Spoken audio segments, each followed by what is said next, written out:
Hi friends, welcome to சாய்கேவி channel. இன்றைக்கி வந்து சூப்பரான சுவையான ஒரு சட்னி ரெசிபி தான் பார்க்க போகிறோம். வீடியோவை முழுசாக ஸ்கிப் பண்ணாமல் பாருங்கள். நிறைய பேர் லைக் பண்ணாமல் சப்ஸ்கிரைப் பண்ணாமல் பார்க்குறீங்க. ஸோ சப்ஸ்கிரைப் பண்ணிக்கோங்க. இப்போ வாங்க வீடியோக்குள்ளே போகலாம்.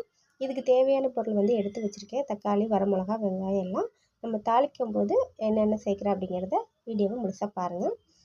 இப்போ வந்துட்டு கொஞ்சமாக உளுத்தப்பருப்பு வந்து சேர்த்துருக்கேன். இது வந்து நல்லா வாசனையாகவும் சுவையாகவும் இருக்கும், அதுக்காக தான்.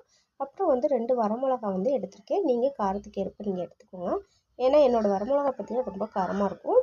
இப்போ வந்துட்டு இதில் 2 பல் பூண்டு, ஒரு சின்ன துண்டு இஞ்சி அதை வந்து சேர்த்துருக்கேன். அடுத்ததாக வெங்காயம் வந்து சேர்த்துருக்கேன். இப்போ இதை வந்து வதக்கிக்கலாம். சட்னியை பொறுத்த மட்டும் வெங்காயத்தை வந்து ரொம்ப கருகிற அளவு நம்ம வந்து வதக்கக்கூடாது. இதில் வந்து பார்த்திங்கன்னா தேங்காய் வந்து சின்ன சின்னதாக கட் பண்ணி நான் வந்து சேர்த்துருந்தேன். அதையும் சேர்த்துக்கோங்க. இப்போ 3 தக்காளி வந்து எடுத்து அதையும் வந்து சேர்த்துக்கிறேன். வீடியோ ரொம்ப லென்த்தாக இருந்தால் பார்க்குறவங்களுக்கு போர் அடிச்சிடும், அதனால தான் சட்டுன்னு சொல்லி செஞ்சிட்ருக்கிறேன். இப்போ வந்துட்டு உப்பு வந்து சேர்த்துருக்கேன். அடுத்து கொஞ்சம் புளி வந்து சின்னதாக வந்து எடுத்திருக்கேன். எல்லாத்தையும் வந்து வதக்கி விட்டுடலாம். இப்போ வந்து கொத்தமல்லி தழை இது வந்து சேர்க்குறப்போ சட்னியோட வாசனை இன்னும் அதிகமாக இருக்கும், சுவையாகவும் இருக்கும்.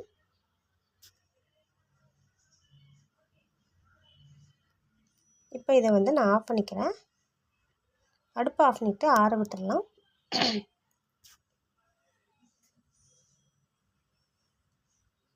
பாருங்கள், இப்போ வந்து நான் இதை ஒரு மிக்ஸி ஜாரில் சேர்த்து அரைச்சி எடுத்துக்க போகிறேன்.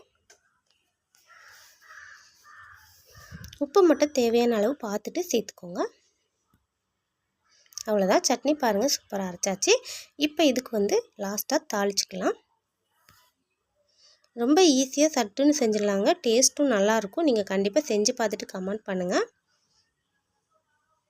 இப்போ கொஞ்சமாக எண்ணெய் ஊற்றி கடுகு சேர்த்துக்கிறேன். அப்புறம் வந்து கருவேப்பிலை வந்து சேர்த்துட்டு நம்ம இதில் சட்னியில் கொட்டிக்கலாம். அவ்வளோதான். வீடியோ பிடிச்சிருந்தால் லைக் பண்ணுங்கள், மறக்காமல் சப்ஸ்கிரைப் பண்ணுங்கள்.